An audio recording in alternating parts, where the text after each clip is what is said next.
Why is Burkina Faso turning to Russia? Burkina Faso's shift toward Russia is rooted in its frustration with Western powers, particularly France.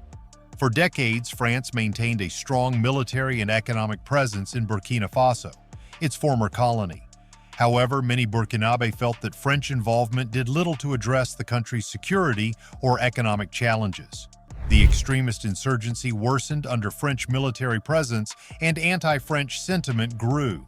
Traoré capitalized on this sentiment, expelling French troops in February 2023 and seeking alternative partners. Russia, eager to expand its influence in Africa, stepped in.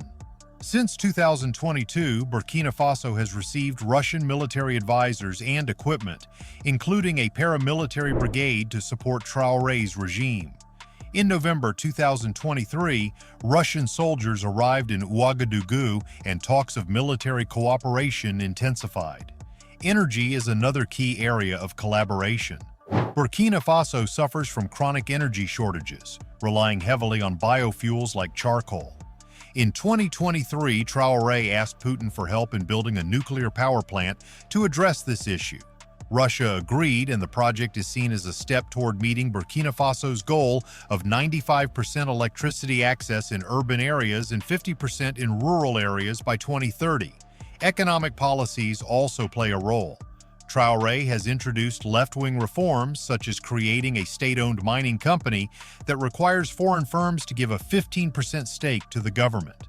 This applies even to Russian companies like Nordgold, which recently received a mining license.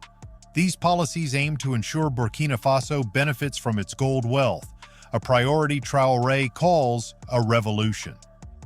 Russia's growing influence in Africa.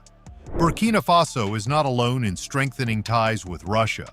Across Africa, Moscow is positioning itself as an alternative to Western powers. Countries like Mali, the Central African Republic, and Niger have also turned to Russia for military and economic support. Russia's appeal lies in its willingness to provide aid without the political conditions often attached to Western assistance. The Wagner Group, a Russian mercenary organization, has been active in several African countries, though its role in Burkina Faso remains limited. After the death of Wagner's leader, Yevgeny Prigozhin, in 2023, Russia's military intelligence, GRU, took over Wagner's operations, signaling a more direct state involvement. In Burkina Faso, Russian forces are reportedly protecting Traoré's regime, especially after a foiled coup attempt in September 2023.